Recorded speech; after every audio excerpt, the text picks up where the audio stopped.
Salut! This is going to be a fun video. I mentioned it in the video where I flipped all these books around that maybe I would wrap them, and I just never got around to it in 2023, so I decided to do it this year after I've already started reading some books. So I got 3 things of tissue paper at the store. They're 40 sheets each, so I'm hoping that's enough for all the books. I also hope I have enough tape, but if not, I have some stickers here that I can just, they're big stickers, so I can just cut them and use those as tape. But yeah, let's go through and do that. I'm currently reading Babel right now.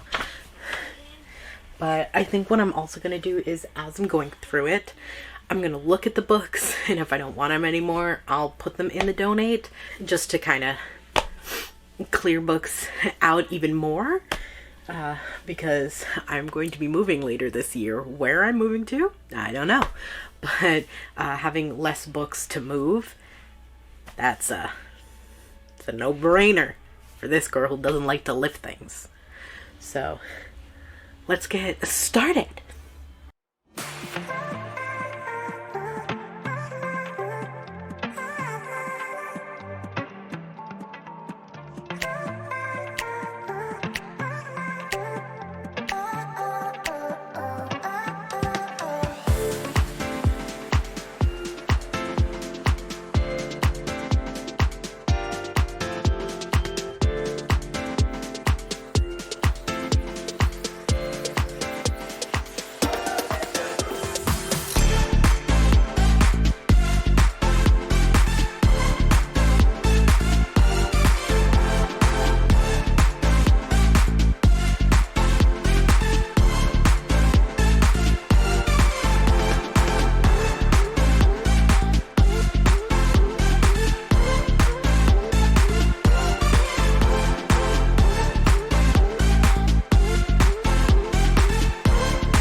So, camera battery died while trying to film the, what are they called?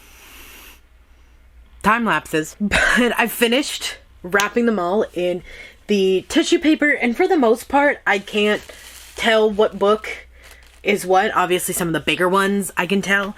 And I left 2 books unwrapped because I want to try and do videos with those. So, one of the books is right here. I have A Holly Jolly Ever After by Julie Murphy and Sierra Simone. I've left this one unwrapped. I'm going to keep it, you know, spine inward because I am going to read this one during Christmas. My sister also has a Christmas themed read that I bought her for Christmas. I think it's Wreck the Halls by Tessa Bailey. Was it? Because my sister likes Tessa Bailey. So we are going to read our Christmas books together in December. So that's just a reason I didn't wrap this one. And then the other one's a chunker of the book because it's a collection. It's my Edgar Allan Poe Complete Tales and Poems. As I was looking at it, I thought it would make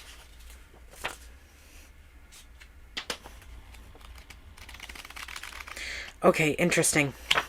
Apparently I have these are old sticky notes that I used to have in the shape of a letter M. Used to have these in high school.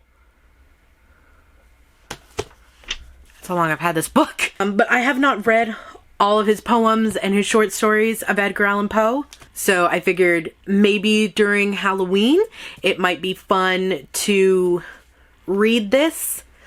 Or try and read like at least all of the poems and maybe part of the short stories. You know, the ones that I haven't read. You know, try and get through all of this. So as I was going through the books, I realized they were more like sequels and follow-up books that I hadn't taken off the shelf. So what I'm planning to do is, I just grabbed these 2 as an example. So I didn't wrap Act Your Age, Eve Brown and The Forever Song, but I did wrap the Eternity Cure and I think it's something Danny Brown. Now I don't know what it is, so I can't check. Oh, it's on Take a Hint. It's on the back of this one. So that if I happen to roll, so how I'm going to pick these books is I'm going to roll dice because I have books on 6 different shelves. So I'll roll a 6-sided die and then a 20-sided die to figure out which book on the shelf I'm going to read. But so if I read Take a Hint, Danny Brown, then afterwards I will read Act Your Age, Eve Brown, and vice versa. Like if I picked up Eternity Cure, after that I would read Forever Song. Or I've got actually quite a few books like that, where if I read the first one, or like if I read the second one because of the Last Magician series and the Locked Tomb trilogy, I haven't read the second and third of those books. So if I read the second one as it's wrapped, then I'll just pick up the third one as, you know, another way to kind of finish books off on my shelf. So hopefully it'll help me speed through them. But I did also, as I was going through, I got rid of 4 books just because they're books that I'm not going to read. I thought I was going to read them. I'm just not. And that is a total because I got rid of one earlier and I read a book already this year. So that counts for my TBR goal. So I have it next to my bookshelf in my journal for the year. So the shelf are going to be the books that I've read this year. I'm looking away from the camera. So I'm going to go over here so I'm actually looking at the camera. So the shelf are the books that I have read this year. And then this page is my TBR. And this is how many books I just remove from my TBR, whether I get rid of them completely, I DNF them, or I read them. And so I've read 1 book so far, but I've taken 10 total off of my TBR, which I think is really fun. So these are 3 books that are in French that I'm getting rid of. This one is the French, it's a La Période Révolutionnaire, specifically the French Revolution. And I know a lot about the French Revolution. It's one of my favorite time periods in French history. I don't know why, but it is. So I've already read about it a lot. I've researched it, so I don't need this. French book number 2 is Alexandra Kollontai, Marxisme et Révolution Sexuelle. So it's Marxism and Sexual Revolution. And I don't see myself ever going to read this book. I don't know who this Alexandra person is. I've never really researched Marxism myself. So I think this would just fit better in somebody else's collection. And then third is this. It's from Charles Baudelaire, or The Flowers of Evil. It is a poetry collection that includes parallel French text. So on one side is the French poem, and the other side is the English poem. And the titles of some of the poems just gave me an icky feeling. So I didn't want to read it. So that's going, and maybe somebody who is more into poetry. Because this guy, T.S. Eliot, has called this the greatest example of modern poetry in any language. Maybe you guys in the comments will tell me, no, like, the, Flowers of Evil, it's actually really great. You should totally read it, besides what some of the, titles are. And if you guys say that enough, I will find another edition. But for right now, I'm not keeping this. Kind of following the same sort of track on kind of non-fiction, I have this book, Mastering the Art of French Eating by Anne Ma. This is the story of a woman. She moved to France, I think, with her husband. Yeah, her husband got some sort of diplomatic job in France, and so she's talking about the ways of, like, eating in Paris. I'm just not going to read it.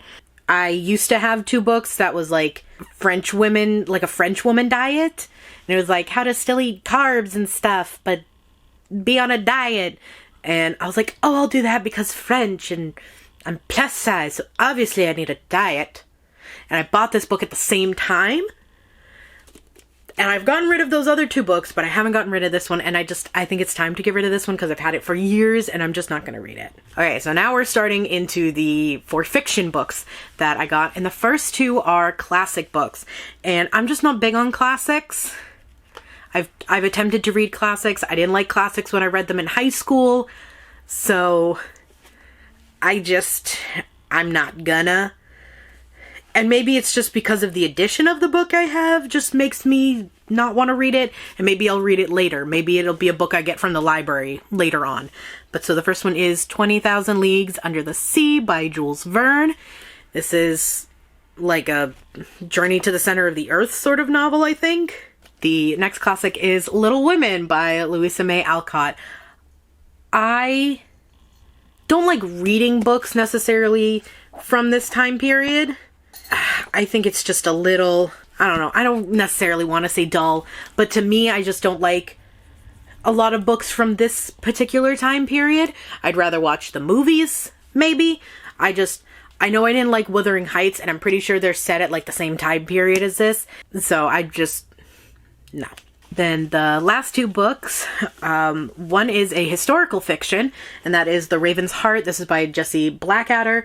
This follows Mary, Queen of Scots. I've had this book for a while as well, and at first I thought it was really interesting, but as the years have gone on, I've lost interest, and all I know is that I look at it and I'm like, oh, I was really interested in this book, but I'm not anymore. And the last book is Jack Beale mystery. It is Changing Tides by Katie Mason.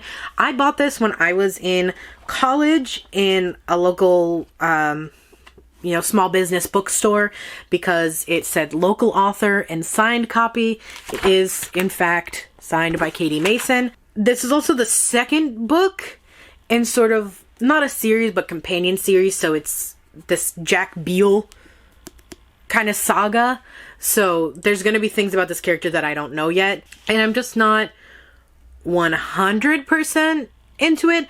Part of me wants to look into it later, though, because this character is in New Hampshire. The character Jack Beale, he's in New Hampshire. Katie Mason's in New Hampshire. So now that that is done, hopefully it'll give me a little more of a push to finish my flip or flop reading challenge that I talked about in my holiday haul, and I have been posting on my Instagram. As the time of posting this, I've only done one, because book number 2 on flip or flop is Babel by R.F. Kuang, and she's a big one. I'm only 17% of the way through, so we'll see if I can finish this in January. But if I do, then I can pick another lovely wrapped book on my shelf, and it'll make every new book like a little bit of a present and a surprise to me. And for my brain, I think that's gonna really help me with reading books quicker, because it's like, oh, I want to read this book because 1, I'm into the book, and 2, I want to open another one. So maybe it'll be a fun little motivational pull. Thanks for watching. If you have any ideas, or if you have like suggestions on if I should decorate some of the wrapped books, should I put something here you know, on the opposite side of the spine to look at, you know, should I number them, you know, or something, just to kind of add a little more. I didn't use all 120 sheets of the tissue paper. I used maybe 90, because some of the sheets I cut in half for the smaller books. So I still had a decent amount left over, and so I feel like I should have gotten the white, pink, and red sets of tissue paper that were at Walmart instead of just the plain white ones, so I could have some color variety on my shelf. But always good to just have some plain white tissue paper on hand, so those will be good for just, you know, any kind of gifts. But I will now go read, and I will see you in another new video soon. A bientôt!